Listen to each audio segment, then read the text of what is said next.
తరలిస్తున్నాడు మన డ్రైవర్. మళ్ళీ నిత్యమైన వస్తువులు వాళ్ళ దగ్గరికి చేస్తున్నాడు మన డ్రైవర్. ఈరోజు కేంద్ర రాష్ట్ర ప్రభుత్వాలకు ఎంతో ఆదాయం తెస్తున్నాడు మన డ్రైవర్.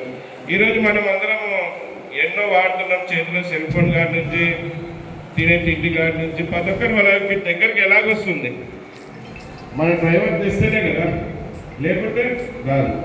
మరి కరోనా వచ్చి జనాలు బయటికి రాలేని పరిస్థితిలో బయటకు వస్తే ఎక్కడ చనిపోతామనే భయం ఉంటే కూడా అటువంటి పరిస్థితులు కూడా ఒక దేశ పౌరుడుగా నా దేశాన్ని నేను కాపాడుకోవాలి అని ముందు ఒక అడుగేసి ఈరోజు అలాగే ఎటువంటి నిత్యమైన వస్తువులు దొరకలేని పరిస్థితులు ఉదయమే కరోనా వచ్చినప్పుడు ఉదయమే ఇళ్లలో వాళ్ళు పాలు వస్తున్నాయంటే దానికి కారణం మన పాల డ్రైవర్. అలాగే వాళ్ళు టీలు కానీ కాఫీలు కానీ